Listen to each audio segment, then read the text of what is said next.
My Indian name is Meadowlark, and in our ways, Meadowlarks bring good medicine, and I hope to bring that to you today. I greet you all with a happy heart and a warm handshake. I serve as the Executive Director for a program at the Aspen Institute called the Center for Native American Youth. We were founded roughly a decade ago to create powerful and protective factors in addressing the systems that continue to fail us as Indigenous people. All of our programming is rooted in Indigenous culture, because culture is our greatest protective factor. Additionally, all of our programming is designed by Native youth for Native youth. And I'm joined here with some phenomenal youth leaders. We're gonna talk about issues that concern us all, our identity. We're having 2 sessions today in Somos Completos. One being a discussion with young people, followed by an interactive activity about bringing our abuelo to work. And look, we all know that our youth are fierce and unapologetic, and they have so much to teach us. In my culture, as a Shitsu'umsmiam, as a Coeur d'Alene woman, there is no direct translation for youth or children. It translates to sacred beings. This is how we all need to recognize our young people as sacred little ones. And the reality is we need balance of elders and youth and recognize that there is such power in intergenerational learning. That being said, I'm so privileged to open up this space to our young people. Cheyenne, Isabel, Andre, please introduce yourself however you would like and tell us what brings you here today. Chihintamo, Chohochifket, Cheyenne Kotom, Samanokotom Lit. Buenos días a todos. Mi nombre es Cheyenne Susan Kippenberger. Soy miembro de la tribu de los Seminoles de Florida y soy chilena. Hi everyone, my English name is Cheyenne. My traditional name is Ethet. I'm a member of the Seminole tribe of Florida and I am chilena. And more than anything, I'm so honored to be joining my peers as well as one of my coworkers today.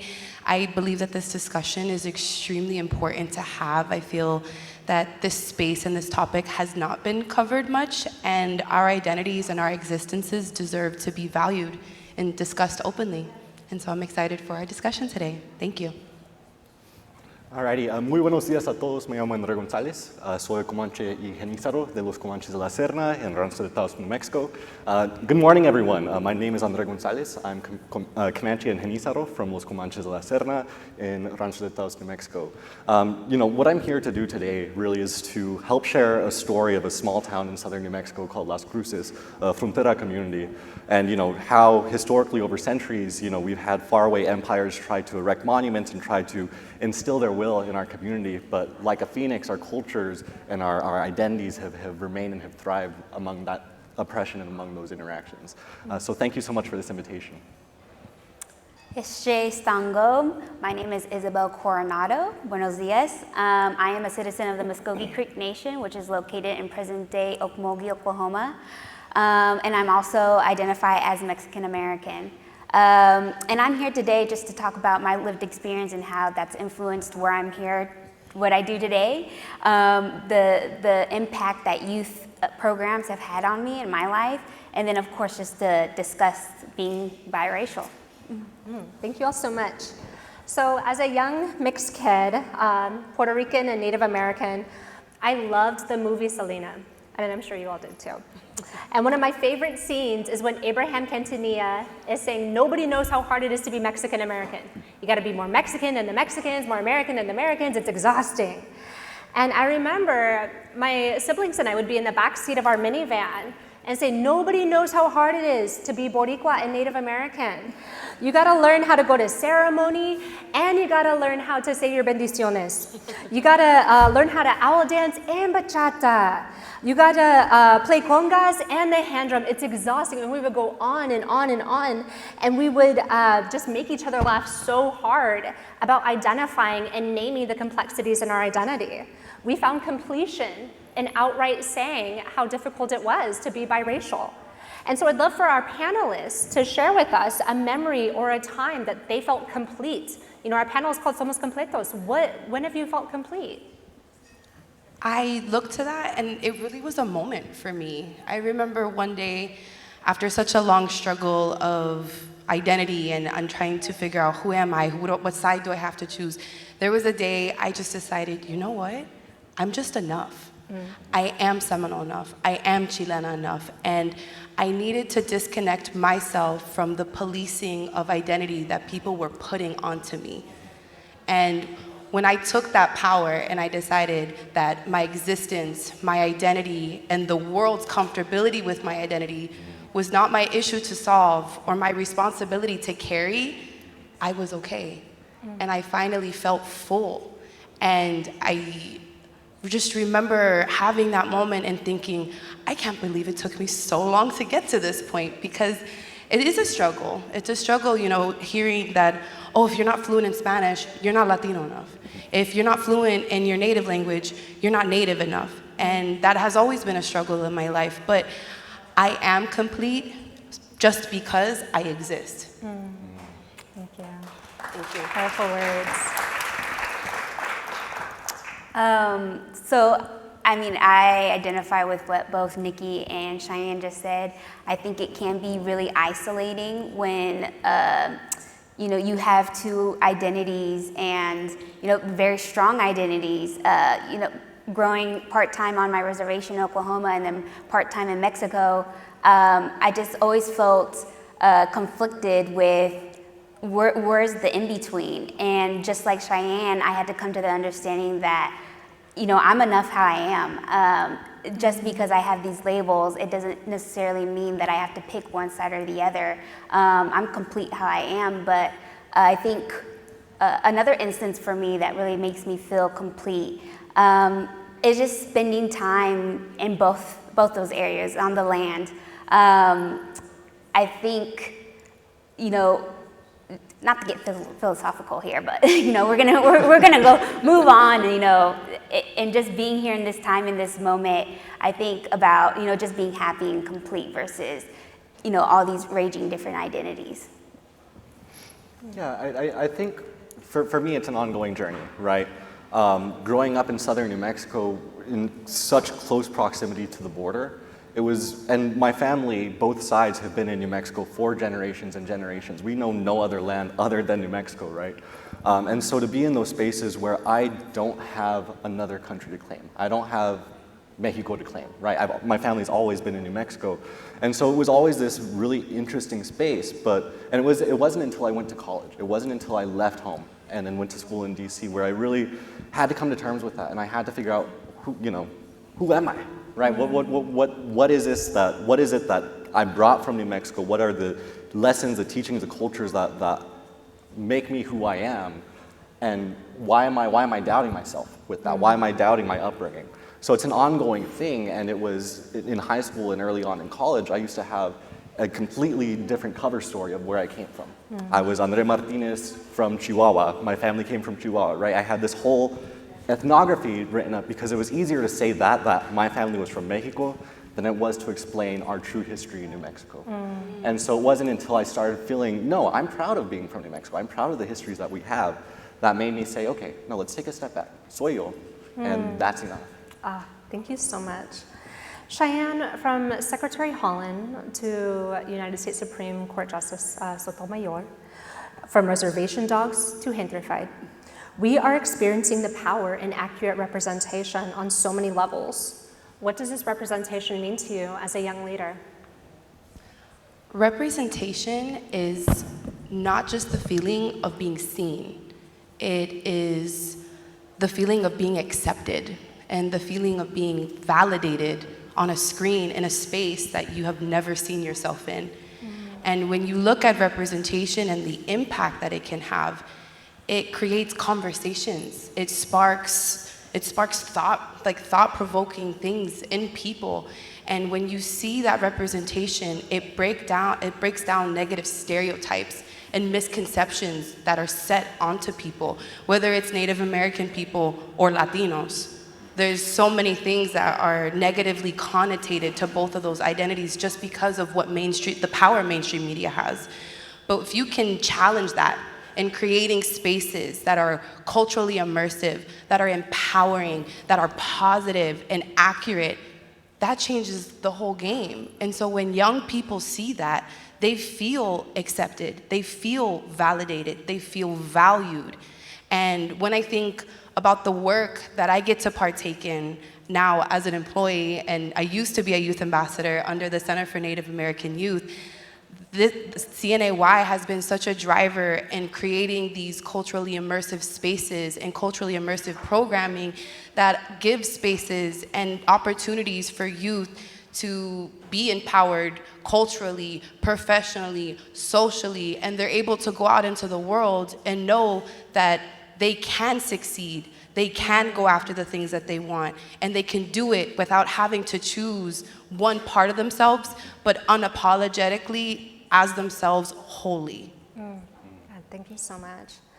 Isabel, as we're talking about our identities and the importance in representation, it fosters a sense of belonging and gives us a positive perception on how we contribute to society. Isabel, you hold many identities: a young woman, Muskogee, Mexican, policymaker, child of incarcerated parents, and so much more. How have you used your identity to strengthen and drive yourself forward? Yes, so on top of the two identities you're talking about, I have so many other identities. Just like Nikki was saying, identifying as a child who grew up with incarcerated parents. And I think the number one thing that really helped me move past those identity and this is getting past stigma. I think all those identities kind of have a stigma attached to them. I had to learn that being young doesn't mean inexperienced. I know that being biracial doesn't mean you have to pick one side or the other. And I know that just because I had an incarcerated mother and father, that doesn't mean I'm gonna become incarcerated. And so I just think stigma gets in the way of healing. And so once I was able to start that healing process, I was more equipped to be able to be vulnerable about my varying identities and pave a way to find my passion and what I do, which is work on criminal justice reform. That's so beautiful. How would you describe vulnerability and healing showing up in your work as a policymaker and policy changer? It shows up every day. So I started this work when I was in grad school, helping develop an organization in Oklahoma called the American Indian Criminal Justice Navigation Council, where in Oklahoma at that time in 2019, we were the #1 mass incarcerator for men and women. We still have high incarceration rates for women, especially Native women. And at that time, I never talked about how I grew up with my mom being incarcerated. Because of that stigma and shame, it just felt, and also, that generational shame of, you don't really tell your parents' business. But it wasn't until I was on that job and listening to the children of the people we were helping with, and there was this little boy, he had this brown curly hair, and he was talking about how he saw his mom get arrested a week prior, and how it made him feel and how difficult it was to cope with not having his mom there anymore.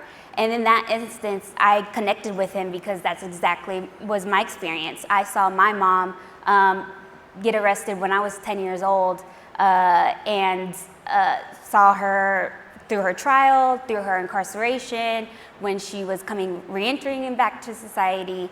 And so after that, I said, if this little boy can tell his story, I have to tell mine. And ever since then, I haven't been able to shut up about my story, and that's why it shows up a lot of my work.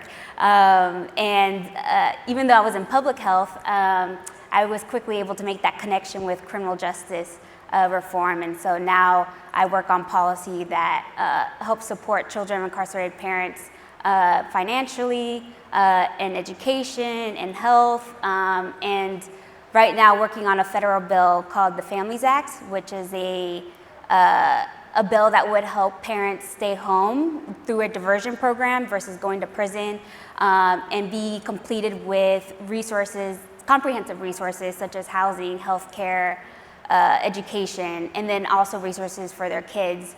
And every day I just feel so grateful to be able to help more children so they don't have to grow up with that traumatic experience, and instead live full, flourishing lives. Thank you so much, Isabel. I hope you never shut up. Never stop telling your story. Thank you so much. So there are times where we've been made to feel like we need to choose one side or the other. For example, my abuelo, when I was a little girl, would tell me that I'm not Puerto Rican, that I'm native. And though I know that he said it out of cariño, I internalized that I wasn't Puerto Rican enough and that I had to choose to be native. And yo hablo poquito español, but that doesn't mean that I'm less Puerto Rican. Just like because I'm not on a reservation, it doesn't mean I'm less native. And the reality is, what you all had said, we need to stop allowing society to define who we are. And the worlds that we're supposed to be walking in and define things on our own terms. What advice, panelists, can you share with folks who may be of multiple identities, multiple cultures, learning how to navigate, and ultimately embrace and love their full selves? Yeah, I'll go first. I think, kind of going back to what I said earlier, that the moment that you allow others to define who you are or what worth your contributions have to the larger conversation, you're already losing, right? So for me, it's showing up and knowing, okay, I might have my own insecurities. I might be dealing with some imposter syndrome. But at the end of the day, I'm still here. At the end of the day, I still have that opportunity to share the stories of my community, right? To share those stories that may not get attention, right? And so it's acknowledging that we have a responsibility to move that goalpost forward and to do it unapologetically. It's not easy. It's not easy because of those external pressures, because of how society expects us to show up in these spaces. But you know, I'm brown and proud, right? And like I'm gonna keep sharing those stories because they need to be shared. I love that, and so much of what you mentioned before about the relationship we have with our identity is ongoing, because for instance, this is the first time I've ever been in a space where there's just been so many unapologetic Latinos, right. Honestly. Yeah. And I grew up down here. And so, but seeing this space of professionalism and even the social interactions I've been able to have has been so beautiful. And it's kind of checking something in me to where I'm like, you know, maybe I need to take care of this side of myself just a little bit more than what I've been doing. And so I really do believe it is an ongoing journey, and understanding that as we grow and evolve as people, maybe our relationship with our own identity also does as well. But I think the biggest advice that I'd like to share that comes from my own experience is knowing that you can disconnect yourself from what expectations, what labels society tries to put on you. And just because it is on a big screen, just because it's on the news, just because it's what's mainstream does not mean it's right. And allowing yourself to break out of these spaces, these lanes that we're conditioned and almost forced to have to be in. You know, they say that you don't want to be the loud, angry Latina, right? And it's like, well, maybe I do want to be that. Maybe I do want to be the loud, angry, unapologetic Latina native girl. I really do, because there's nothing wrong with that. And so take that journey with yourself, have vulnerability, you know, allow yourself to be vulnerable and figure out what works for you. Honestly, there's no reason to have to listen to outside opinions or anything that comes from society, but what makes you feel safe? What makes you feel whole? And cling to that. That's my advice. For me, I think what Nikki said earlier about language, and what my advice would be is don't be afraid to, you know, learn your language or to learn about your culture if you are struggling with either one side. I know for myself, you know, my dad lived in Mexico, so I had to learn Spanish because there was no other way to communicate. But on my mom's side, you know, our family are victims of boarding schools, of the Indian boarding school era, and so that language was stripped away, so it wasn't spoken as much in the household. But our tribe really did try and engage everybody to revitalize the language. But even so, it was later in life when I was starting to learn my native language, and you know, it felt kind of embarrassing because they started implementing a program in our tribal pre-K where they'd only speak Creek to them. So there was like these little Creek kids teaching us how to speak Creek.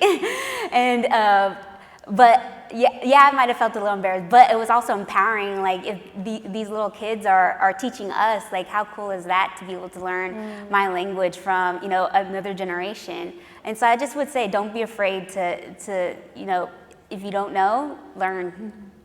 Thank you. So home can look like many things, and to myself, it's the smell of sage burning in an abalone shell. It's seeing eagles soar over our sacred land and embracing those blessings. It's elders' hugs, it's the clinking of dominoes, the sounds of koki at night. It's loud laughs, loud Indian girl laughs, and conversations at the dinner table that gringos at the table nearby might think is an argument.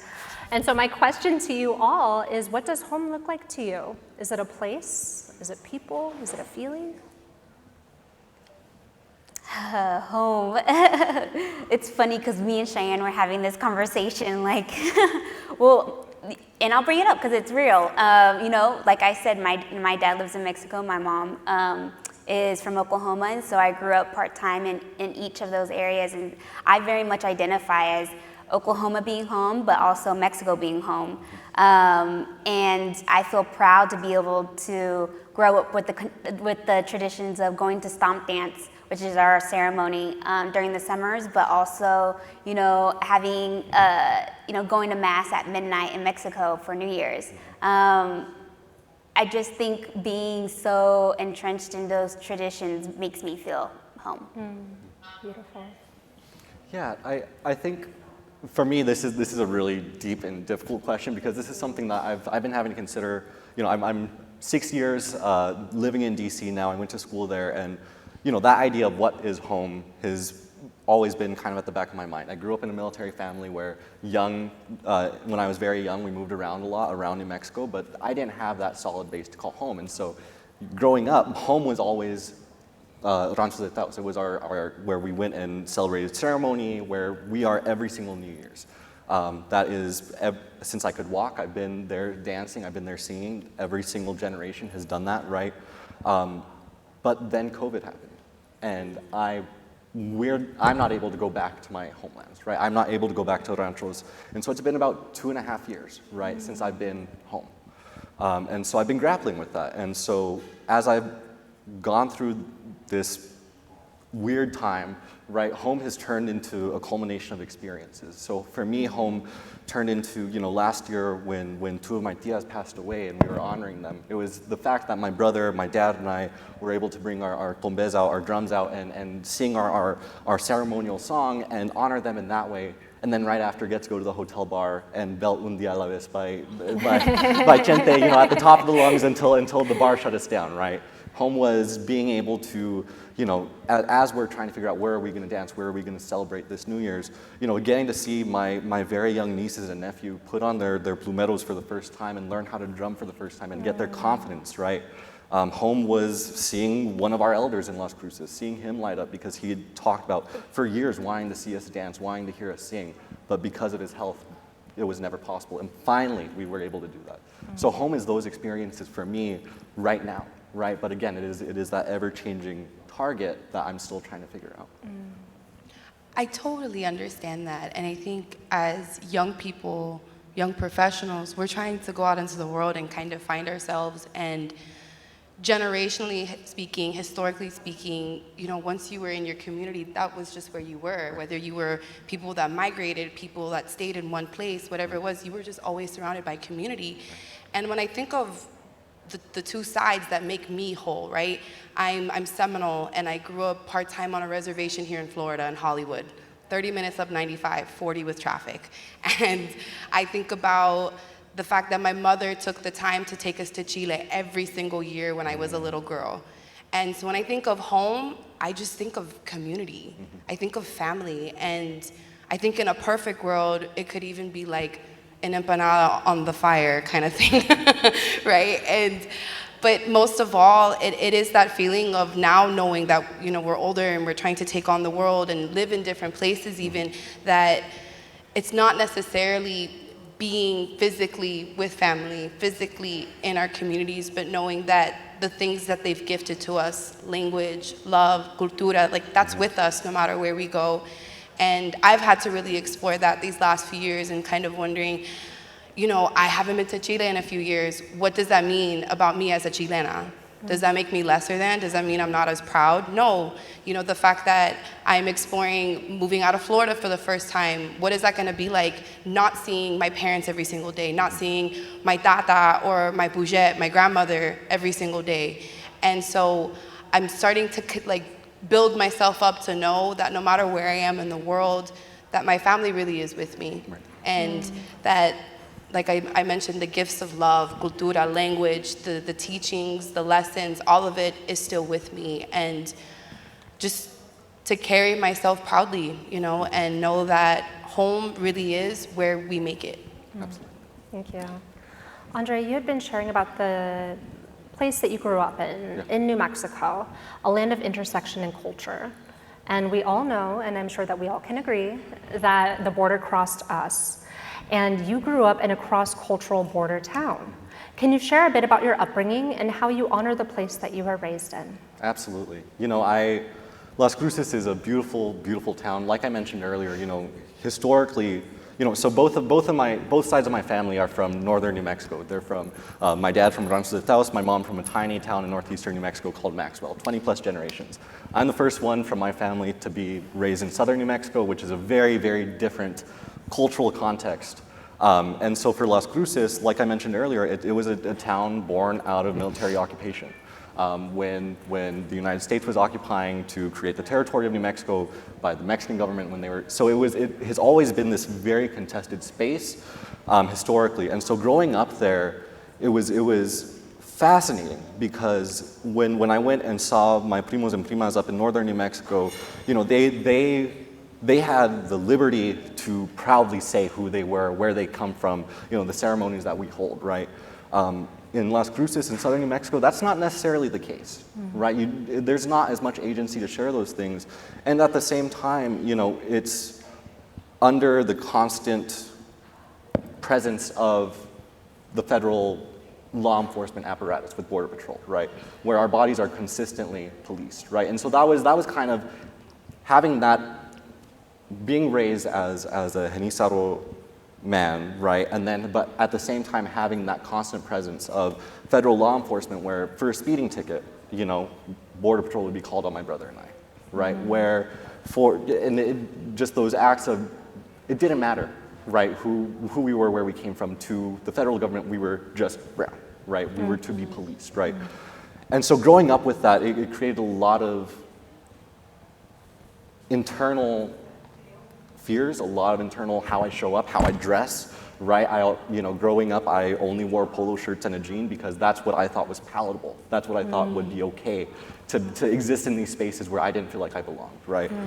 So that is one side of it, right? And then the other side of it is, you know, growing up in a community where generations and generations have existed there, and the biggest issue has always been education reform. It has always been making sure that our youth have the resources, the knowledges, the empowerment to uplift our community, right? And so living at that intersection and this specific time was really, really fascinating because again, it gave me that insight of, okay, I am who I am, but at the same time, I will constantly be policed, whether through a law enforcement standard or through a community standard. And so it was fascinating. It was fascinating. Thank you for sharing. Isabel, you've received supports from groups such as the Center for Native American Youth and Next 100. What have you gained from these experiences? And can you talk about the need for philanthropy to increase investment in youth-led movements, especially youth of color? Yeah, so a little background. When I was in Oklahoma and working for the American Indian Criminal Justice Navigation Council, like I mentioned earlier, I was doing a lot of work in Oklahoma. And yeah, our tribe had our youth board, but it was just starting at that time. So I wasn't able to be as involved with that. But there was an opportunity to join, to apply for a Champion for Change program that's was created at the Center for Native American Youth, where they identify 5 Native youth across the country that are doing really great things in their community, and they fly you out to DC, and you're kind of like a mini celebrity in DC that week, and you do all these different events, you meet with state representatives, senators, and you're just meeting a lot of people. And I think that was the first time that I had ever gone to DC. I grew up in Oklahoma from a small community, and being able to experience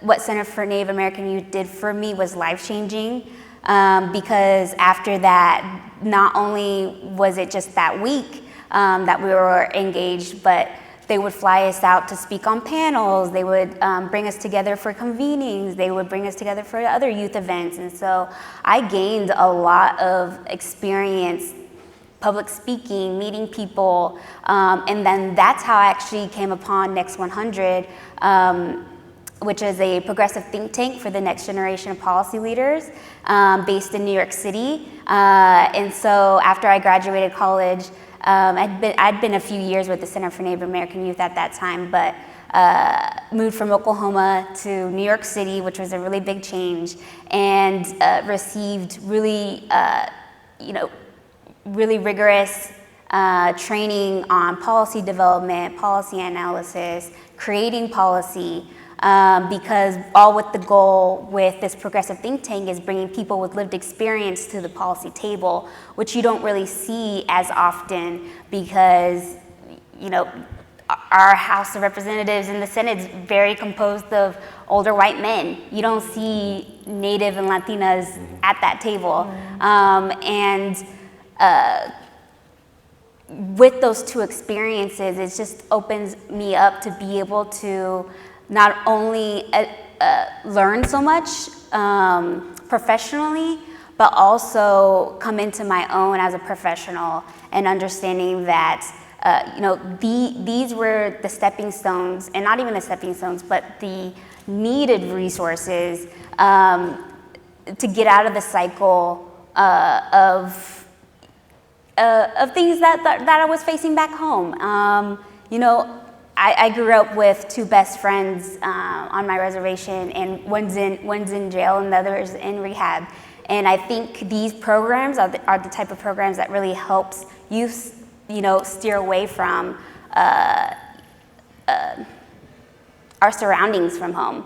And so I think philanthropy and investment in these Native youth programs are essential, not only for youth who are needing that leg up, because I think what specifically Center for Native American Youth does really well is that they understand their population, of course, because they're Native themselves, but they understand that working with youth, you need to pay for the airline ticket ahead of time. You need to pay for the hotel. You need to get per diem. You need to, ensure those youth are taken care of, because a lot of us aren't coming from wealthy parents, and so it does take that extra mile to be able to afford to be able to do these things, because without that money, there'd be no way that my mom could help me go after these opportunities. So I think without being involved, who knows where I would have been today, but it's absolutely been life-changing. Thank you so much. So we are going to transition into the next part of our discussion with Somos Completos. But before we do, I would like to ask our youth panel, what is a teaching that you've received from your elders that has shaped your identity? Because we understand that the power of knowledge occurs with our elders. And even after our elders and our ancestors walk on, we carry the teachings with us, and they become a strong part of our identity. What is something that you have learned from your elders? I can take that first. There's one saying that my dad has that sticks with me throughout, which it's, si no te cuidas, ¿quién te va a cuidar?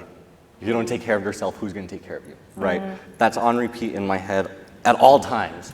And then also, as I'm going into education work, and as I'm trying to, again, come to terms with my identity and where I come from, another teaching from my elders is also acknowledging the histories and legacies, both positive and not positive, that have come from our previous generations. So specifically in my work, I I work with a lot of nonprofits in southern New Mexico to look at how do we best empower our youth, how do we best get resources in the classroom, how do we expand things like a community school model, but also, how do we engage directly with our youth? So when we were rolling out the community school model, we thought that we had this, which, backing up for a second, a community school model is ensuring that wraparound services are available in every single public school in our school district. And so we thought that we had all the services covered. We thought we had a game plan and everything until we sent the student survey, and where students said, hey, we need mental health care assistance, where over 25% of youth in Las Cruces reported at least twice in the past 2 weeks suicidal ideation or seriously considering suicidal ideation, right? This is a mental health crisis. So having that current crisis, but then at the same time acknowledging that we have a historical crisis of language preservation, of cultural preservation that needs to be addressed at the same time, that's really where that work comes into play. That's where we try to think about how can we take these teachings from our abuelos, how can we take these gifts from our abuelos, but how do we also empower our youth to forge their own path, to be their true selves, to take the resources that they need. Right, and that's an ever-changing balance. So I think that's the biggest thing that I'm taking with me. Okay. I really resonate with that because I think taking care of yourself is a really big deal. Me and my mom right now are on this journey of, understanding what generational trauma is, understanding getting trauma-informed care, understanding your triggers, all these big kind of words that are coming out more and more. When I was on this journey of telling my story, it did feel like I was kind of snitching on my mom. Like I was really letting her business out there. And she heard me and made that comment too. She's told me, speak your truth. That's your story, and it's okay to speak your truth. I don't feel offended, and I don't feel a way that, you're just telling it how it really is. And that was freeing to me because it made me feel that it is my story, and I did have that, that power again to be able to not break down every time I told my story and not feel like I was, putting our business out there. And I think that was another step towards healing. And I think a lot of our families just really need to have those generational talks. And that's what I'm having with my family every day. It's hard, but, speaking my truth has helped. Absolutely. Oh, can you hear me? Uh-oh. I'll talk really loud. There it goes. When I look at what makes me and what has made my family who we are today, I come from a large family. There's 6 kids. And when I look at who we are descended from, my abuelos traveled from Chile, looked for a better life, more opportunity for them, for their children, my mom and my tias and my tios. And when I look at my other side, I am descended from people that literally survived attempted genocide. And so the biggest takeaway I've always taken from my life and my family and my upbringing is that we're survivors and we're proud people, unapologetically proud people. And no matter our journey and no matter maybe the identity crisis that we have or the imposter syndrome that we experience or the lack of opportunity that we may face in our lives, is that you keep pushing forward no matter what. And when the world tells you no and people tell you no, you find a way to make them say yes. And you tell them, I am deserving of a good life. I'm deserving of a healthy life. I'm deserving of competent mental health care. I'm deserving of healthy relationships with my family and my parents. I'm deserving of being able to learn my language. I'm deserving of being able to attend ceremonies or to go to church or whatever it is. But realistically, the thing that has propelled me forward is my parents and my abuelos and my ampoujet telling me, go live a good life.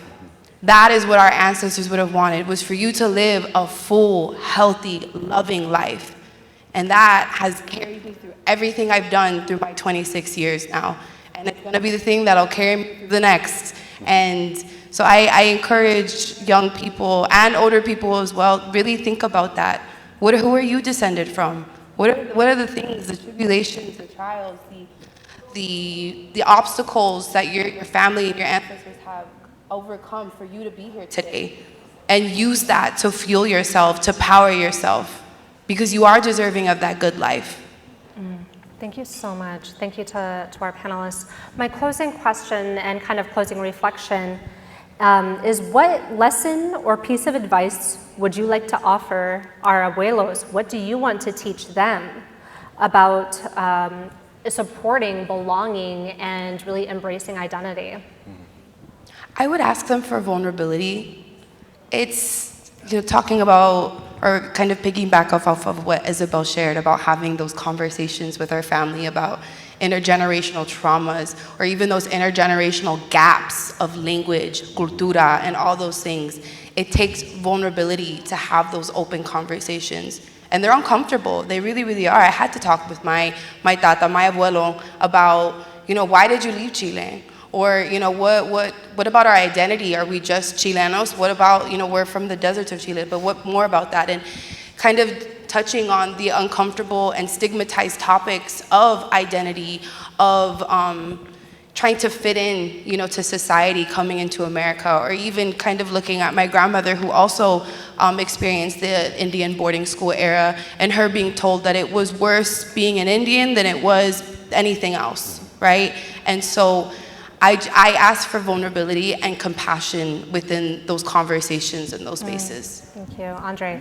Yeah, I think the biggest, and specific to this audience too, is that one of the most, I firmly believe that the most sacred act of resistance is investing in the next generation, making sure that next generation knows who they are, where they come from, and what community helped to bring them where they are. Oftentimes in my work, it's youth work that often gets left out in funding. It's youth work that they'll go 1 or 2 cohorts and then we're done. Ya basta, right? We talk to the youth, we're done. And so it's ensuring that there is a sustained engagement with those youth, because we are from the community. We are seeing, these are our brothers, our sisters, our friends who are going through these horrible statistics that we hear. Like those, yes, they're statistics, but they're our friends that are going through these mental health crises. They're right, and so really just continuing that engagement as much as possible. Isabel?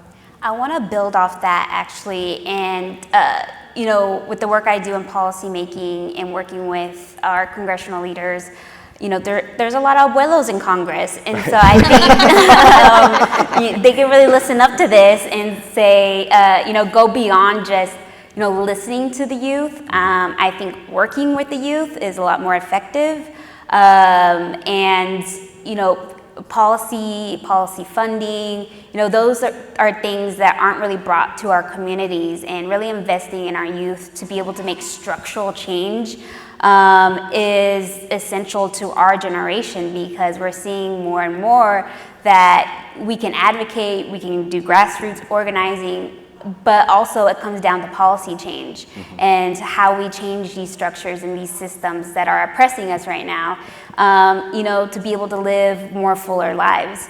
And so I love our abuelos, but I think we definitely need to be able to bring more youth with lived experience and understand that lived experience is experience. Right. And working together. Thank you so much. The final reflection that I have is that in speaking our truth, we will embrace our full selves, that in reclaiming how we identify, we are caring for ourselves, and that by no longer being forced to choose what world we walk in, we are living the good life that we know that we are deserving and worthy of. The reality is we belong in all spaces. We recognize that we are not a monolithic people, and that is so much to celebrate in our beautiful cultures. We are resilient, we are whole, somos completos, we are complete. Thank you all so much. We did that.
We could just, I don't, we don't, yeah. Hi, everybody. Yeah, you all hear me? Awesome. I'll get us quickly, I'll introduce myself. Thank you to the panel and Nikki and the youth for sharing their stories and their journeys and their amazing intersections and what really brings them to the work and their value to how they show up in their spaces, which is really challenging, as we all know. Before we do a quick intro, I'm gonna be that person who's gonna force you to consolidate tables, because we're gonna do an interactive piece, so I'm gonna force you to make friends. So while Mariel is setting herself up, find the table next to you, say hello. Thank you. Okay. Okay, awesome. So, hi everybody, buenos dias. My name is Gloris. If you want my number, you can see me after the session.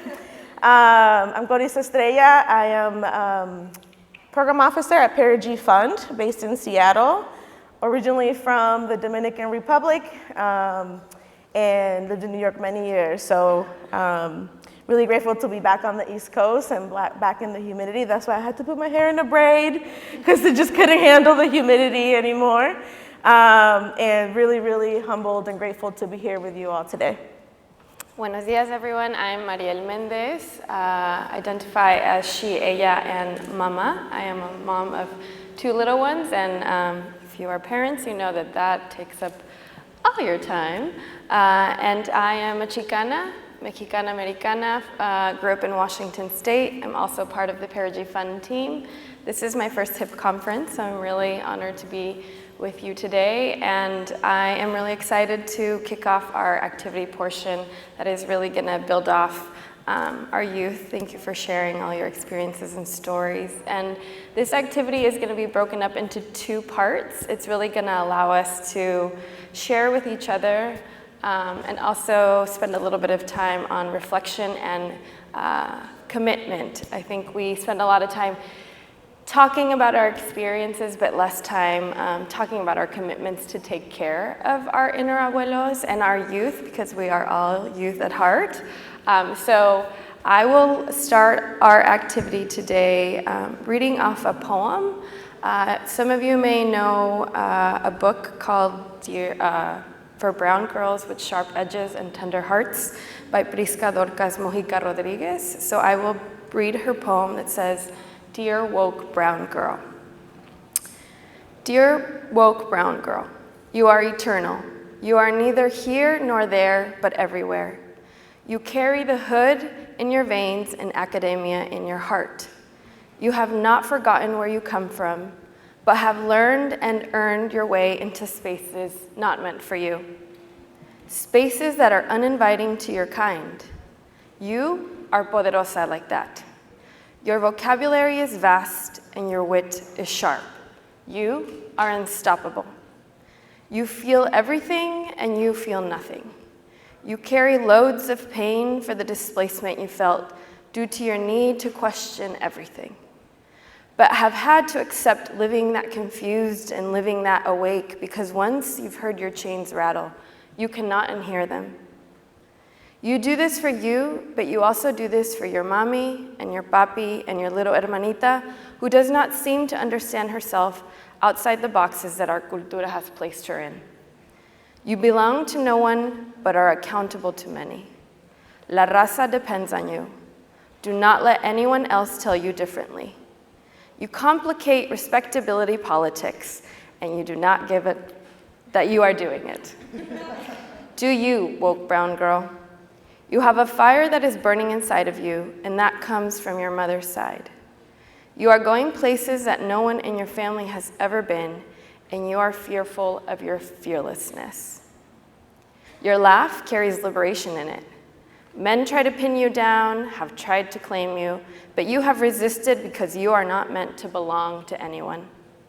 You belong entirely to yourself. No one can hold that much glitter in their hands. Glitter is messy and overpowering and beautiful. Woke brown girl, you are remarkable. Your parents brag about your brilliance, all while exhorting you to be more like their friends' daughters, who have husbands and children. But it is because you are groundbreaking that they do not know what to do with their woke brown girl. They have not been able to hold your fire for some time now, but it's okay, because it is your turn to hold them in your heart and in your mind as you dismantle oppressive structures that have kept your parents down. But not you, woke brown girl, so you owe it to them to keep fighting. That day you stood up in your class and demanded yes. You made demands of your white male professors. On that day, you recalled your ancestors who resisted and defied all odds by surviving and thriving and continuing. Remember them and remember us. Woke brown girl, do not let them take away your passion, and boy will they try, without any compassion, to keep you down. But remember that without passion, you will extinguish. And if for some reason you do, and you might, there will be other woke brown girls to pick you up and light you up again. Because, woke brown girl, we need each other. Thank you, Mariel. Shout out to Krista. And as we transition to the next activity, we're going to call in our ancestors, both biological and non-biological. When we say abuelos, we mean elders of any kind. I know that we're all community, we're all family. So as Mariel cues up to the activity, I just want to bring forward any elder in your life that you consider abuelo, tia, that you want to bring forward today. So while Gloris passes out the activity, I'll walk us through a little bit of what we want to do here. So this, in this previous part of this activity, we talked a lot about coming to sort of terms with who, our complex identities and how that shows up. And as much as I'd love to say, we've gotten to that point where I'm comfortable being all the complex identities that I form, I think it's also important to acknowledge that even though we reach the point of saying this is who I am, at different points in our life, we still have to play this balance of code switch, right? I mean, raise your hand if that's something that you do every day, right? So this first activity is really set up to think about the different ways that we code switch. So there's a box that says vanilla, we're calling it the vanilla, and then there's a box that says sazonado. So, we're thinking about the different ways that we navigate both our personal and professional lives and how we show up. I think y'all were mentioning this morning how, in some spaces you dress a certain way or you introduce yourself a certain way because it's just easier, or you have to present yourself in a certain way to be validated. And so the vanilla side is an invitation for you all to write down how you introduce yourself in those places where you feel like you have to be valued, versus the sazonado, which is when you show up and you get really excited to introduce yourself for who you are. So for instance, I could give you an example. Sometimes in a lot of my workspaces, I say, hello, I'm Mariel, I'm from Washington, I have an MPH, and I really care about mental health.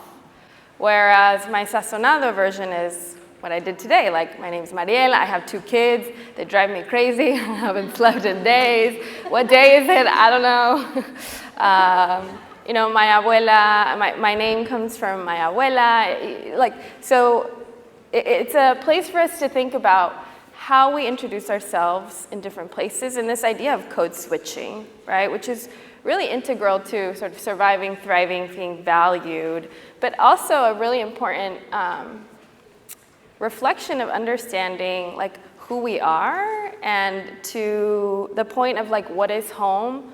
Who am I? At what point does the vanilla and sazonado start to get messy and confusing because we've spent so much time in these spaces that are not meant for us, that we start to lead with the vanilla and not so much the sazonado, and the tension that creates for us because we feel like, oh my gosh, are we becoming less Mexicana? Or, when you go home sometimes and your family says like, well, you acting like a white girl. Well, sometimes I get that from my mother, and I'm like, no, I'm not.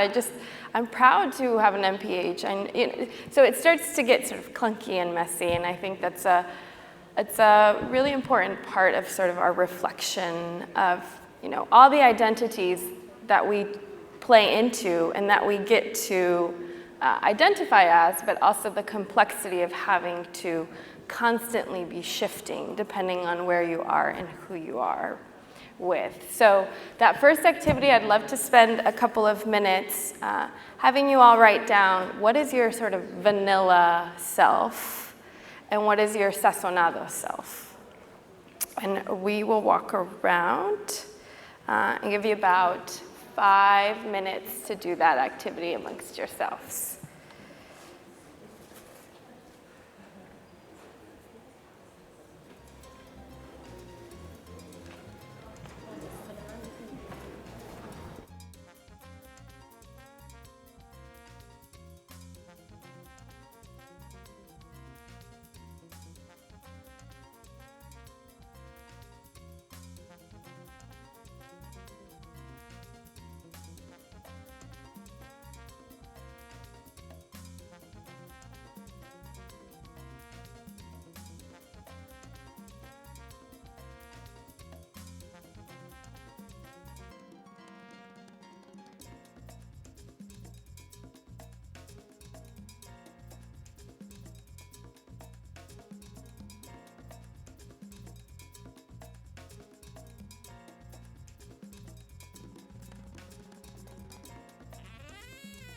She was like, this one.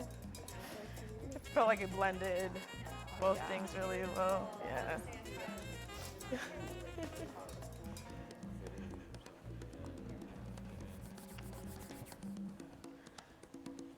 Hi. You might not be super participating, but I'm just gonna